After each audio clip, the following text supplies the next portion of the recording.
Welcome, everyone, to Krypton to Alderaan, Episode 3, the podcast that was once a Jedi Knight, the same as your father. He wanted you to have this lightsaber.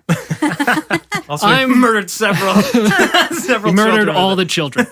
I'm one of the hosts, Joey, and we'll go with what I've been into this week. In order to get there, I'm going to tell you guys a little story. This past week, my partner's been away, so I was planning on taking this week to catch up on things that she might not want to also be subject to. Like I was going to go and see It Chapter 2, and I was going to watch Brightburn, and when all was said and done, my plan was to have those things as what I was into, and I didn't do either of those things. But what I have been into, and maybe I should get the feelings lightsaber for this, I have been into, I'm just going to say it, 4 Weddings and a Funeral on Hulu. I've laughed, I've cried. It's just so entertaining. And I've seen mixed reviews, but I'm just into it. It's good, you know? It's like a good rom-com type situation. And there's one really funny character. He plays one of the dads. Harish Patel plays a character. I don't know what else he's been in or anything. I've never seen him before, but he's just so funny. He's such a funny character. So give it a shot if you're into that kind of thing. Even if you're not, give it a shot anyway, because it's good to try new things. We'll go to Royce. What's up, podcast? This is Royce. So last week, we were I'm burnt out on movie news and podcast news. Yeah, Marvel 2 weeks news. in, we're already burnt out. It's too much. Welcome to us. But I didn't have a nerdy answer last week. And this week, we're on the cusp of really interesting things about to happen. So, have I consumed anything interesting this week? No. But here's a list of things. You just told me that you had rice and broccoli for lunch. Yeah. No, that was good. Is that what you were going to say? Because I feel like I maybe stole your thunder. For breakfast today. No. So, I don't know if you've heard, but on the Disney Plus streaming service, it's going to have the X-Men 90s cartoon and the Spiderman 90s cartoon. And I'm really looking forward to binging one or both of those. And I think all the other 90s cartoons are going to be on that. Or not 90s cartoons, but all the other Marvel cartoons or whatever. X-Men Evolution. Oh, whatnot. good. Yeah. Was that good? I don't know. I don't remember. I think that's highly regarded, yeah. Yeah, man. The 90s X-Men cartoon and the 90s Spider-Man cartoon were great. Yeah. They were great. So, remember, there was even a crossover. There was Spider-Man goes to meet the X-Men, and then maybe there were some X-Men and some Spider-Man. I think there was a Captain America and Wolverine thing in the X-Men animated show at one point. They go on an adventure. Oh, yeah. Anyway, I'm really excited for that to come out. Not out yet, but looking forward to it. And then Disenchantment, that's coming out next week. So tune in next week for all the things that I did consume. And then also the Breaking Bad movie that's going to come out in early October. They released how to binge the entire Breaking Bad series before that comes out, starting in mid-September. Well, they were literally you have to watch episodes 1 and 2 today, and 3 and 4 tomorrow, and then 5 through 8 or whatever. It was the appropriate pace to not watch 15 episodes every single day, but still get through it. Portion control. They broke it down, and they're you could do it in 1 month, or less than a month, I guess. So I see. There's that. Interesting. So I'm really excited for all these things to come out. Mm-hmm. They're not out yet, but they're coming. They're winter is coming. Yeah. Entertainment is coming. Anyway. Statistically, if we keep going with the podcast, more people will listen to this in the future. So they'll look back and be wow, he was excited about those things, and I can see that from the future. I'm really excited to talk about them proper on the podcast, period. But that's what I'm into this week. The it's Christmas Eve. I can't wait to see what Santa brings. This is the second time you've used that. Yeah, I think I'm going to bring up Santa and Breaking Bad once an episode. Uh-huh. You got to do Blink-182. It's Christmas Eve. It's Christmas Eve, and I didn't binge Breaking Bad yet. Anyway. Is that all the things on your list? Yeah, cartoons, and more cartoons, Yep. and Breaking Bad sequels. Wow, very different when you compare them to each other like that. 2 things of cartoons and 1 thing about making meth. Yep. All right. Thanks for listening. My turn? Yes. Robin. My thing this week is I am into learning. Learning That's is very great. healthy. Yeah. You know what? I think yours is the best. We should really promote more of that. I'm hey, learning. everyone, just go learn a thing. Anyway. I bought a book on how to make computer games with Python, Nice. and I'm going to read the book and hopefully learn how to make computer games with Python. So stay tuned, because hopefully next week I will also still be into learning with Python. Hey, so you're By looking next forward to week- stuff too. Yeah. Yeah, sweet. No, I got that book sitting on the counter. By and next I'm week, super pumped. you'll be a millionaire or a thousandaire or however much. Apparently people who they make a lot of video games money. Make. All right, cool. They make like 6 figures easy. So we expect to get back to this, touch back on this. Yes. Python's like a coding language. Is that the deal? All right. All right. Sweet. Python. App development.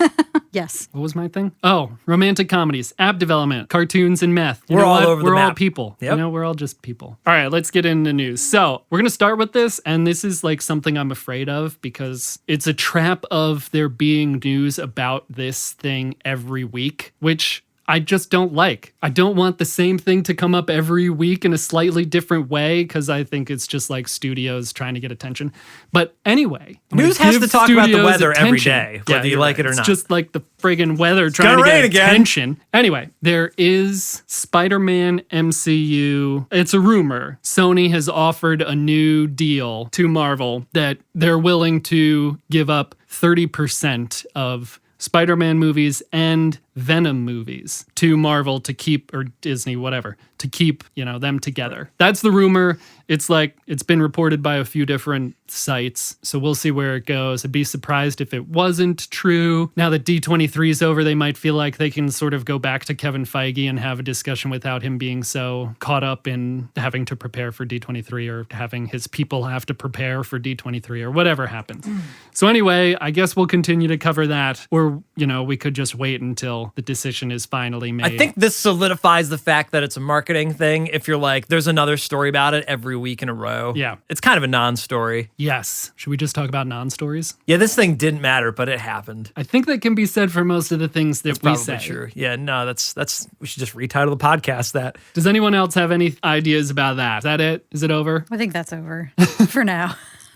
Till next week. Yes, we'll see. What did you just call it? What did we just call it? Things that don't matter. Yeah. So not the next thing that non-stories? doesn't matter. Non-stories. The next thing that doesn't matter that we'll probably blow through really quickly is Universal trying once again to start up the Dark Universe. So for those who don't know, Universal has been for the past few years trying to have make their own shared universe containing their sort of original monsters. Dracula, the Mummy, the Wolfman, the Invisible Man. Man, I want to see those in an Avengers type Yeah, team up. it's who did Russell Crowe play in The Mummy? Dr. Jekyll and Mr. Hyde. What a great idea this is. Anyway, they've been failing. They tried with Dracula Untold, no good. They tried with The Mummy and Tom Cruise's The Mummy last year, 2 years ago, no good. So they pretty much scrapped it like a couple of times. And now it's back in the news. So they're calling it Dark Army. Paul Feig, he's set to direct a monster movie called Dark Army that's supposed to be the next introduction into Universal's this shared universe. So I've seen Dracula Untold. I didn't see The Mummy because it looked terrible. Dracula Untold was pretty terrible. Have either of you seen any of these movies? I might have seen like the Mummy's a series Wolfman of a stuff, few right? years There's a ago. bunch of those. No, so that's a different one. That's a different Mummy. Yes. Yep, different Mummy. So then I have not seen it. Not Brendon Fraser or The Okay, Rock. That's not related. Russell Crowe, Tom Cruise. Man, this just sounds terrible. Yeah, I don't think it's a good idea. Does Like, everything need a universe? It really doesn't. So, sort of one of my points is like, you could just make these movies. You don't Right. have to, like, everyone's trying to get into Marvel. It's got to The tie in. MCU, but you could just make a Dracula movie this Halloween and a Mummy movie next Halloween and just kind of relax. Not worry so much about making a shared universe. Just chill, I make agree. a movie, They can be standalone movies. Yeah. It might be hard now to remember a time if you're a movie producer, like before movies had to tie into each other. I can't imagine having to pitch a movie and you're like, there's just one. We tie up everyone's storyline. There's no more story to tell. Or like a TV show where you're like, it's going to be one season. That's it. That doesn't make any business sense, obviously, because you have to leave it open-ended. And that's where stuff gets off the rails when you're like, we can't tie it back in because it's got to fit with all these other things. Yeah. If it's just one standalone movie, you could actually execute much easier. Everything doesn't need to be a universe. Nope. I get their want to do it because they're like, everybody else has one. Why can't we have one? Yeah, they could also just come up with a new idea, like not shove all of these monsters in a movie together. They don't Just- sound like they fit well together either. At least I don't know, like, superheroes what would kind they of make do? sense. Monster stuff. Yep. I don't want to see that, though. Nope. They've been trying too hard to do that, which I think has made these movies that they have made suffer. I'm not sure anybody wants to. If anybody likes the ghouls, though, out of us, the three of us. Robin would be the one that would be into the ghouls, I think. I don't know. You can speak for yourself. I mean, I like creepy, spooky monster stuff, but this sounds awful. Yeah. It just seems like, what content do we own? Put them together. Yeah. Just make a really creepy standalone monster movie and leave it alone. And How you do don't we need get to put Jaws everyone in and one Bigfoot movie. on the screen together? Jaws versus Bigfoot. Yeah, no, exactly. Sci-fi. Yeah. Let us know. So, yeah, I just think that they could make standalone movies and release them every Halloween and it would be fine. You don't have to try this hard. Like, I want to go see horror movies in the movie theater. Just put out a monster movie, not this. It's just trying too hard. Unless someone has a good idea, like have an idea first. Don't have they're coming up with a financial statement first. If we had all these movies that you had to see to make sense, like we have movies A, B, C, and D, and then we're going to do E or F. So you have a string of movies and you can't see the next one until you catch up, or you see a couple of them because then something is going to be lost on you. That's literally just them trying to cast a line out and catch something. You know what? You make a good point, regardless of whether or not you were making a point. I thought of this while you were speaking. I was making a point. The way that I might do it is introduce each of these monsters in their own standalone film, and then at the end of 5 years, however many monsters you have, make a Van Helsing movie and put them all in that. You could just down the road make a good Van Helsing movie and put them on and he's hunting them down or whatever. That might be a better way to go other than maybe monsters banding together to fight I don't know. It's like Suicide Squad, but I'm getting hints of that Simpsons episode where all the mascots for the town businesses come to life. And there's Lord Ladd Donuts or whatever, Lord Ladd, whatever his name is. And then they come up with the song, Just Don't Look, Just Don't Look. Because the monsters want you to look at them. Wow, that's actually pretty damn relevant to the movie. And they're like, we're going to put them all together. Check it out. It's this big spectacle. Simpsons had it, man. Simpsons did it. That's hilarious. Sorry, Universal. Yep, and they did it better. Okay, so we're in agreement. Don't make it. Yeah. Please don't. I mean, I'm not going to spend money on going to see it, but I'll watch it for free when it's, I on didn't a even watch service I pay for. I didn't even watch The Mummy for free. Just had no appeal. Is that with Tom Cruise? Yeah, just doesn't look good. Anyway. On to the next thing. Yeah.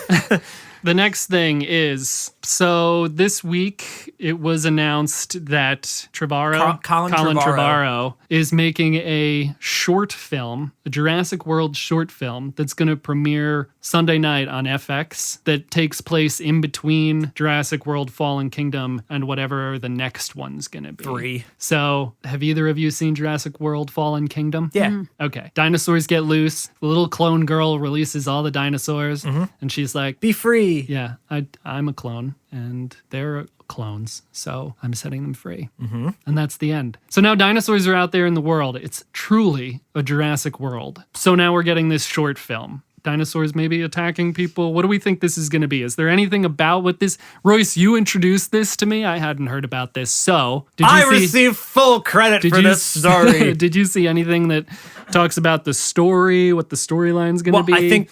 Battle at Big Rock. They said something about it's people camping and they come across dinosaurs or something. And it's one of the first times that they have a major conflict or something. How much story is in 8 minutes? It's I don't shorter know. than a regular show episode. This is just another...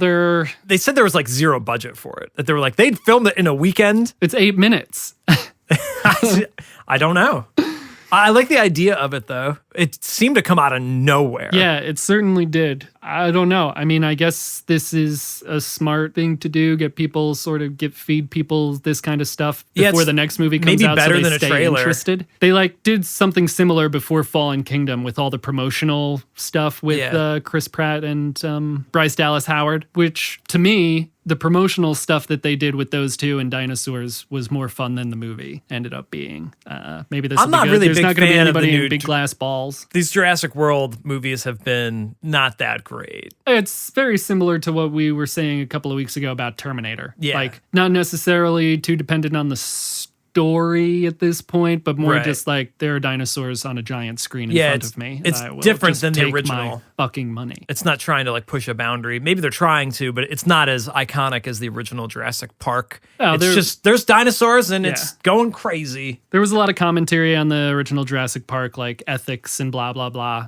And now it's just, in my mind, sort of big budget blockbuster grab, which is fine. Like, I'm going to pay to see dinosaurs on the big screen. But yeah, do they need these little marketing things to keep people interested? It seems awesome. It seems like a great idea to Yeah. me. Like, why not? Because you already have all these cameras and stuff. They're making this other film. You might as well be like, this is just a deleted scene. That I wonder if that's what this is. If it was like something that they cut from a past or future movie that they were just like, it was going to be the end doctor it credit up. scene. Yeah, that would have been perfect. Like the end credits of Fallen Kingdom is this family's camping somewhere not too far from the site. I love that. Yeah. Dude, every movie should just put out the end credits as a YouTube video to just stir buzz. I feel like 5 years ago, people were sitting around in a room like this and be like, everyone should put that little Easter egg in an end credit scene. And now we've transcended that. So we're like, everyone should take that end credit scene and put it on TV.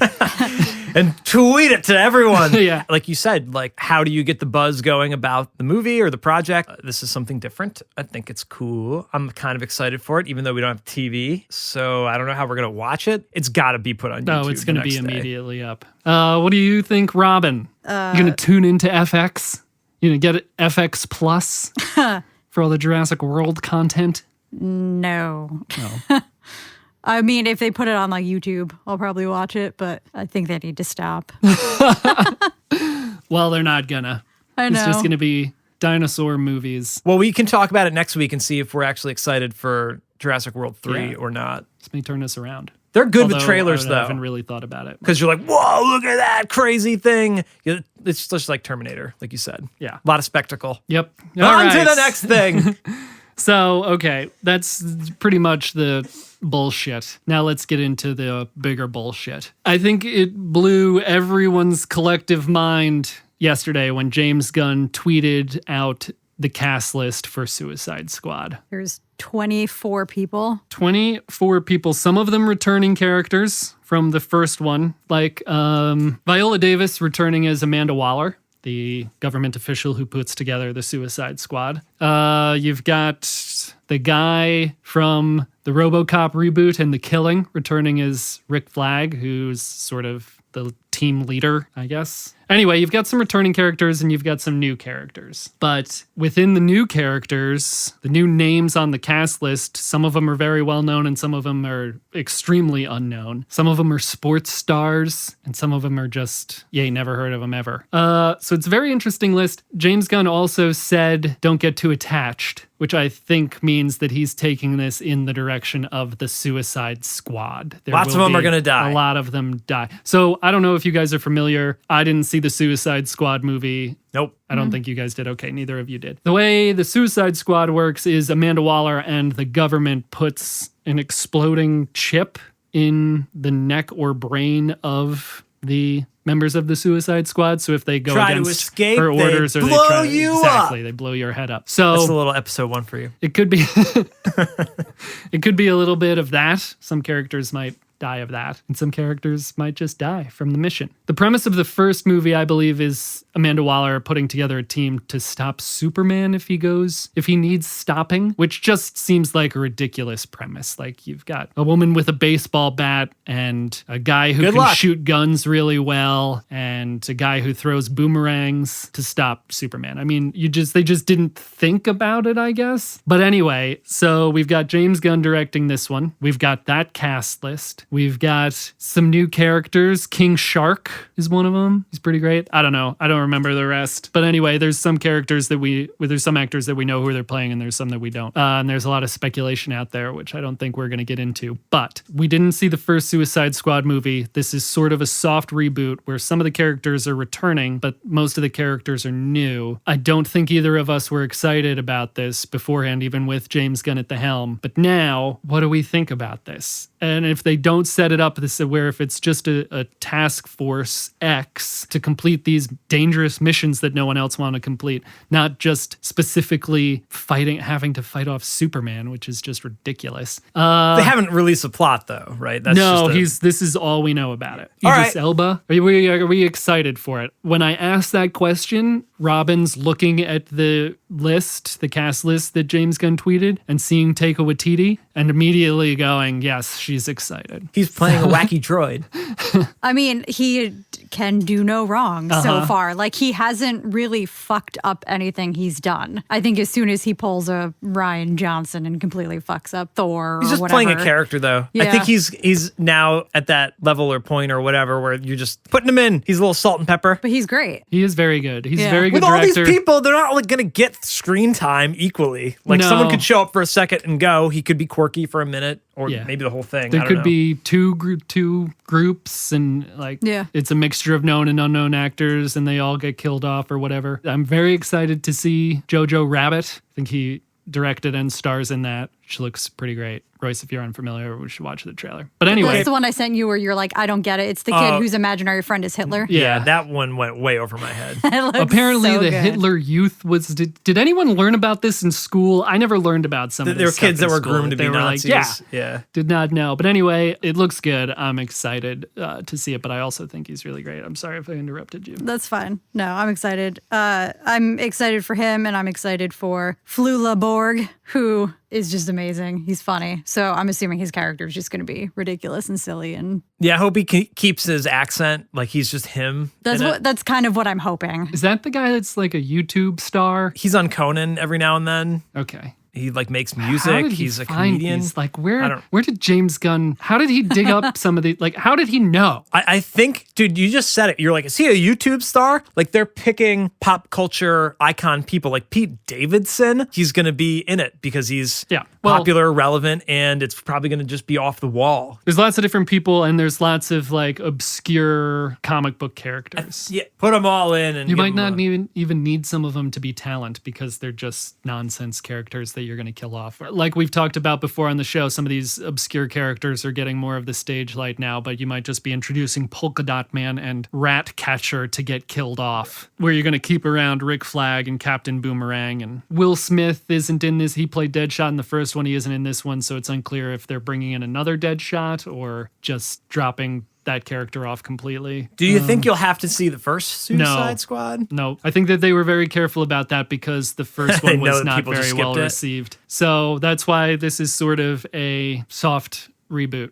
Sequel reboot. Seaboot. That's where we're at with that. I'm kind of in. When we talk about the premise of these things, they normally sound pretty good until you see a trailer or the thing comes out and someone can actually break it down to be like, they didn't follow through as good as they could have. It was just an interesting idea to get everybody like somebody on this list. The more you look at this list, you're like, oh, that person from that other thing? I like so many of the people on this list. I don't even know how to go through them. I mean, I really like Idris Elba. It's a shame he's never like been in anything good. Maybe this will be the first good thing he's in. We shall see. I think James Gunn is good at his job. Did he do the last Suicide Squad? No. Sure. He had some tricky problems over the past year with some old tweets, and Disney dumped him and then they brought him back, but he was already doing Suicide Squad. So he's on board for the next He makes fun Guardians movies of the Galaxy. I think those are really fun if he makes them in a similar vein, but they're not like upbeat like the Galaxy movies. They're like just have a different tone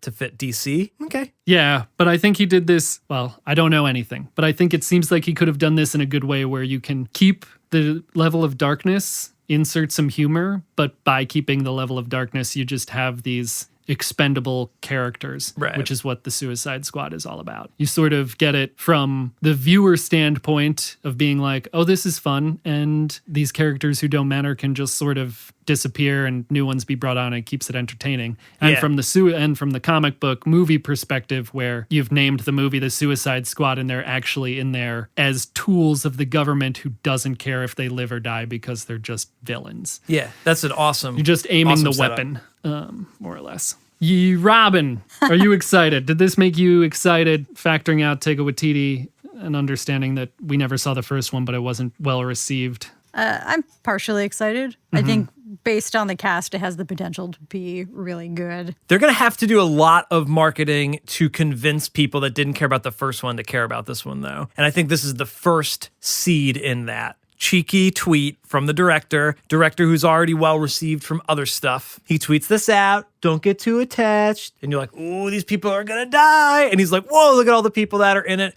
It's part of the marketing train. And I'm going to start to slowly buy into that. We'll see what comes out next to follow up. Also, I do feel like I need to point out that Idris Elba was in Ragnarok. Right. So he was in he was good in good. the Thor movies. Yeah. I like all of the Thor movies, more or less, and he's been in all of them. So I And guess he was that. great. And he was also in, was he in Avengers? Avengers? I can't remember. I don't remember. Oh, he was in Infinity War, at the very beginning of Infinity War. He gets murdered.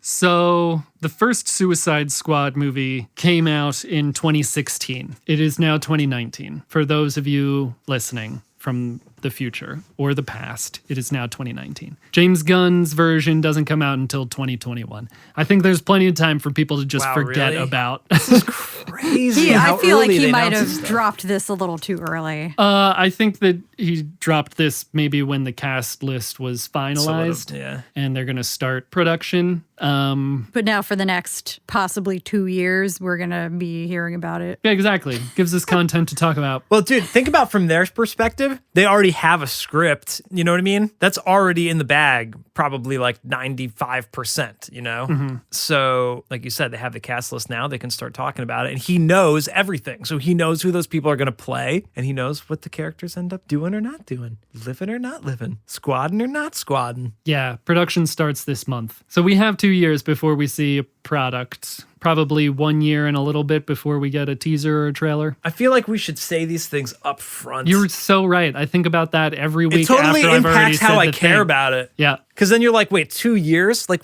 what are we going to care about in 2 years?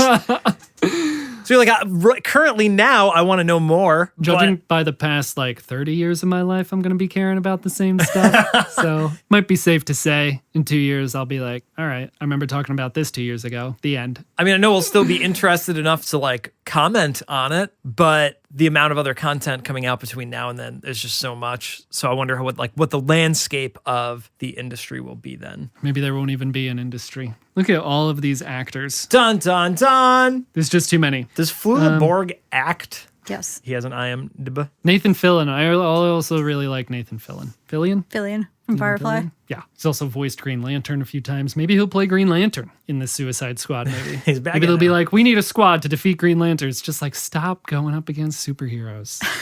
We need a squad to defeat the Mummy. Yeah. We're doing a crossover. All right, the super secret surprise question for the group that Joey asks the group and they have to answer. It's called the same thing every week. Surprise question time. It needs a jingle. Yeah. I think I just nailed it. You did. You nailed it. We don't even need the question because you nailed it so well. Okay, no, I think this could be good because the question I have, I hope we could get a little bit more into than we have in the past couple. The past couple have been pretty silly, right? But now, Sure, let's take it serious. all of the subsequent titles of Star Wars movies more or less make sense. You know what I mean? So my question this week, surprise question to the group, is, I feel you smiling as you think I'm going to ask something like, was there a... Ghostbusters. Yeah. Did they really bust the ghosts? That would have been a good one. But my question is, because I don't think we've ever discussed this as a group, or if we have, I don't remember, but we've been friends for a pretty long time, and I don't think we've ever sort of discussed this in full. So I want to know how we all came to be fans of Star Wars. What got you into it in the first place, and when? This is going to be so emotional. Yeah. Oh, so Do you want to go? Do I want to go? first? I'm going to be Who a talks mic first? hog. You talk first? Yeah. Do I talk first? I started watching Star Wars because I worked with a bunch of nerds who really liked Star Wars, and I didn't see one at all until 2014. Which one did you see first? A New Hope. I watched them in order. Okay. Well, in order. Yeah, theatrical release order. Yeah. What's your favorite era and or film then? I like the original trilogy the best. No favorite in between the original trilogy? No. How did you miss it from... Because my family didn't watch it. Yeah. And then it was one of those things that like people were so into. I was like, that's stupid. And I'm never watching Star Wars. And then I watched Star Wars. Tale as old as time. I avoided it for a long time. And then I gave in. one. Interesting. Maybe it wasn't super marketed towards young girls in the 1997 when the special editions came out. I think that's probably like around the time I got into it, because I would have been a young kid. And I remember seeing like the original cuts on like TV or VHS or whatever. But when the special editions came out, they re-released them in theaters. And I went to see them with my dad. Like, we went to see them. It was just existed as a movie as a kid. And the music was fucking sweet. I was sold on the music. Makes sense. I like the music. That's probably one of my favorite parts. Yeah. That's what transports me into the universe, is the music more than anything. Interesting. So was your family, any member or members of your family, fans of Star Wars with you growing up, even before the special editions were released? Yeah, it must have been, because we had like every Star Wars video game. I don't know when they like started making those games, but we had like every obscure 90s video game. I could go down the list of like every single one.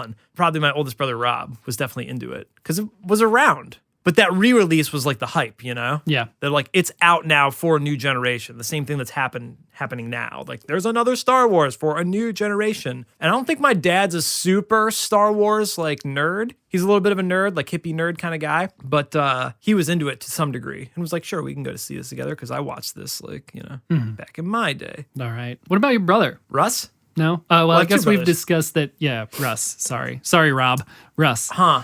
No, he was like around it. That his favorite movie is Rogue One because he's not really into Star Wars. We've said that on a previous podcast. So. Well, it's kind of like what Robin like hit on. Like, I feel like for a while it was like, oh, you're into sci-fi, and that wasn't cool. It's wicked cool now. He was aware of it, but never dove into it because he was on sitting at a different lunch table, you know? Right. But he like definitely celebrates it now, but on the same aspect you would celebrate Jurassic World or whatever. You're like, it's just a big blockbuster movie that's coming out. And then those people enjoy it more though. Yeah, because they can't pick it apart like we do. Like we're most critical of the things that we love, I think, and that's part of why we're doing this podcast. I was never critical though when the prequels came out. Yeah, well, I didn't care. Were you it was 9 just, or 10? Yeah, 1999, if it was that when Phantom Menace came out. Yeah, so it would have been like 10 years old. Right. Like, what are you that critical about when you're 10? Yeah. I didn't care about the story. It was like there's lightsabers, there's effects. George Lucas got that right for kids. He takes a lot of shit for how Star Wars has held up over time. But as a kid, that hit perfectly. I had lots of awesome Star Wars toys and lots of awesome Star Wars video games. And I really want to go play some Star Wars video games. Yeah, right me now. too, So all of a sudden. Jeez Louise. I'm feeling the urge. Anyway, how did you connect with it? That's a really good question. I'm glad you asked it. I'm glad I asked it to you to ask it back to me. I have really no idea. Like, I thought of this question thinking like we could get maybe more seriously into the end of this show. And I couldn't come up with an answer. Like, not one point in time. No, and none of my family was into it. I know that we had the VHS of the original trilogy because I have them with me now. Like, I carry them on my person at all times. But I remember seeing them on TV, like you said, growing up. And then the prequel trilogy came out and I went to see them in theaters. And yeah, I don't even remember the release of the special editions in 97 being a critical point. But I know that I was into it. Like, there's a point in my life where I'm just like, Star Wars is everything to me. And I just like can't pinpoint that. I'm really glad it happened for whatever reason it happened. And then obviously being in college, putting the two of us, you and I, together in college really sort of facilitated more of that coming out with more video games and watching the movies and having maybe more in-depth discussions and research on more of this sort of expanded universe stuff. But yeah, I have no idea other than at just one point in my life, I started watching and learning more about Star Wars all the time. Yeah. Well, I think that speaks to like, doesn't matter like what your age is, where you are in your lifetime. Like, it's just good stuff. Right. Or at least that original trilogy. It seems like everybody appreciates the original trilogy for the most part. I appreciate the original trilogy. I appreciate what George Lucas claims to have done with the special edition versions. It's his art that he's trying to, completely capture. I give him a lot of crap for what he says about making Star Wars for kids with the Phantom Menace because it seemed like a reaction Cop out. exclusively to Jar Jar Binks. And then that was his argument for years. Right. Like, does anybody... Okay. It was never for you. It was always for kids. It was dude. always for kids. But then in Revenge of the Sith, he murders children. Children get murdered in that one's Revenge like of the Sith. PG-13 It's or like, whatever, yeah, right? it's That's- a PG-13 release, which is, first of all, like you said, it was for kids. It's fine. And then he kills kids in the movie. Yeah. So I also think something's to be said of for anyone listening who cares and doesn't know this. He only wrote and directed A New Hope. And I question how much he actually there's stories about them not, no studio accepting his sort of first draft of the story for Star Wars and then him having to go back to the drawing board and maybe his wife influencing the story and then it getting accepted. But, Empire, the one that I think we can all point to is It's cool. one of the best, was not written or directed by George Lucas. Right. And then he wrote and directed our prequel trilogy. Right. So there's something to be said there. It's his but universe, anyway, though. This is universe. Dude, the it's thing all that's- fine. The thing I love most about the special editions, they get a lot of hate. And like I grew up on them, so I don't care so much. It is interesting to see what they changed, and you're like, oh yeah, that's a little It just tasteless or takes you whatever. out of it. Dude, so we had the special edition VHSs. When you start them, they start with the behind the scenes before the movie even starts. Because it's a tape, right? It's not, you can't you go to the don't have a DVD menu. menu, And there was like an hour of stuff before the movie came in. Right. I've always loved to see how stuff was made. Yeah. And it started with that. And some of it was included with like how they maybe changed things, like the newer things they added. Right. But some of it was just how they made the films, period. And that's just like cool. That like sold me. You're like, I'm in it. They made this thing. They're transporting me away to a galaxy far, far away in a long time ago. And you got to see how they did it. And your mind is just like going crazy. Yeah. No, that's really interesting. The VHSs that I have are like The originals, though, right? they're theatrical releases, but before the movies, there is an interview with George Lucas.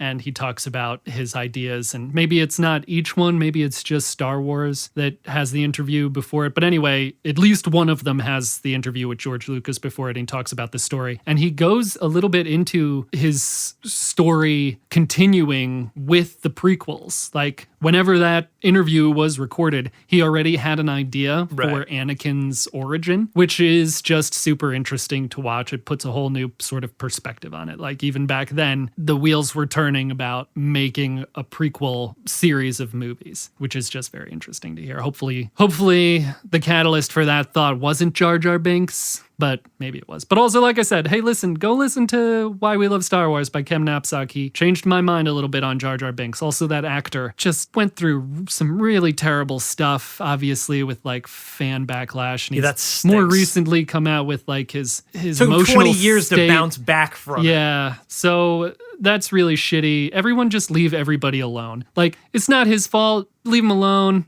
I mean, it's a little late now, but the same thing with Rose from Totally. The Last She Jedi. Like, deletes she her got bombarded accounts and and got, whatnot, yeah. and like deleted her Twitter account and stuff. And it's just like, just come on. Nah, and it's not their fault. No. It's like they were And reading even if, like, stuff on a also, page. it's not their fault. We're not saying go after the directors and the screenwriters. Just fucking Don't watch either it. put microphones in front of your faces and bitch about it to the internet, or just don't harass people. don't go after the people. Yeah, that's rough. Jeez. Write a script or something. How you would have done it. Anyway, so that's that. I have no idea how I got into Star Wars, but I'm That is glad I'm here. insane. I can't believe that. All right. Well, we nailed that question. You know what? It wasn't even about whether we thought a thing was a thing. I just feel which all is warm nice. and fuzzy now. Yeah, I mostly feel warm and sweaty. You can feel warm and fuzzy. I feel warm and sweaty. Anyway, that's the end of the show. If you'd like to reach us, you can find us at krypton2alderaan@gmail.com. We're also at Krypton Alderaan on Twitter. Check that out. Give us a follow. And then, you can find us wherever podcasts are. We're on Stitcher. We're on Spotify. We're on Podbean. We're on Apple Podcasts. We're on YouTube. Give us a thumbs up. Give us a review. Send us some hate mail. Whatever you want. Reach out or Reach don't. out with your feelings. Yeah. Reach out. No, not with your feelings. Oh, no. We didn't do a thing. I just want to say one last thing before we go. Okay. In both episodes we've released so far, we mentioned midichlorians. We didn't do it this episode. So I'm just saying the word midichlorian. Just for continuity? Yeah. Sure. The end. All right. I've been Joey. I've been Royce. I've been Robin. And we've been Krypton to Alderaan. Next time we're just going to make Robin do it by herself. We'll go.